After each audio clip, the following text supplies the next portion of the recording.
আসসালামু আলাইকুম। আপনাদেরকে খুব প্রয়োজনীয় একটি ভেষজ উপাদানের সাথে পরিচয় করে দিব। এই যে আমার হাতে দেখছেন, এগুলি বাংলায় বলি কুচিলা, আর আরবিতে বলি আজরাকি, ইংলিশে হয়েছে নাক্স ভূমিকা অথবা পয়জন নাট। এটা আসলে পয়জন নাট কেন বলা হচ্ছে নিশ্চয়ই বুঝতে পারছেন। এটা একটা পয়জন, খুব বিষাক্ত একটি উপাদান। তো এটা খুব বিষাক্ত কিন্তু আবার খুব প্রয়োজনীয় একটি উপাদান। তো আজকে আমরা শোধন করলে, যখন আমরা শোধন করি তখন এটা খুব প্রয়োজনীয় একটি উপাদান হিসেবে ব্যবহার হয়।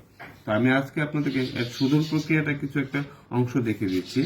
এই যে কুচিলা দেখছেন, এই কুচিলাগুলি আমি 15 দিন, প্রায় 15 দিন পানি পরিবর্তন করে করে আমরা এখানে এটাকে ভিজিয়ে রেখেছি। ভিজিয়ে রাখার ফলে এই যে আবরণটা আছে, এই আবরণটা অনেকটা নরম হলো। নরম হওয়ার পরে আমি এই ছুরির মাধ্যমে আবরণটা এই যেখানে আবরণটা তুলে নিচ্ছি। তো এটা এই যে তুলে নিলাম। এখন দেখেন আমি এই যে এটা পার্ট আছে, পার্টটা আমি কেটে নিচ্ছি। এই যে কেটে নিলাম। এই যে দেখতেছেন এই যে সাদা অংশটা, এটা হচ্ছে এটা পিট। খুব বিষাক্ত একটা জিনিস হচ্ছে এই আজরাকি পিট। আমরা এই পিটটাকে ফেলে দিব। পিটটাকে ফেলে দিয়ে আমরা এখানে রাখলাম। এই যে রাখার পরে এভাবে আস্তে পরিষ্কার করে রাখলাম। এই যে কিছু ময়লা আবর্জনা যেগুলো আছে খারাপ, এগুলো আমরা ফেলে দিব।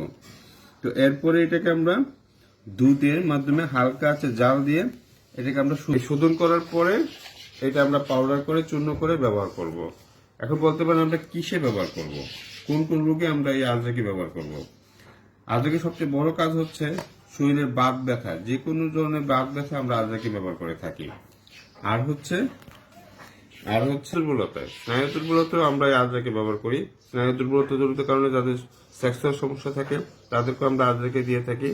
আর বৃদ্ধ অঙ্গগুলি লুজ হয়ে যায়, প্রস্রাব ধরে রাখতে পারে না, সেই ক্ষেত্রে আমরা আজরাকি ব্যবহার করি। আর আজরাকির ছালের টাটকা রসটা সবচেয়ে বেশি উপকার হচ্ছে কলেরা, রক্ত আমস্যায় আমরা ব্যবহার করে থাকি। তো এই আজরাকি অবশ্যই আমরা শোধন ছাড়া কখনোই ব্যবহার করব না। আর আমরা ব্যবহার মাত্রা হচ্ছে 60 থেকে 250 মিলিগ্রাম পর্যন্ত আমরা এই আজরাকি ব্যবহার করতে পারবো। ধন্যবাদ।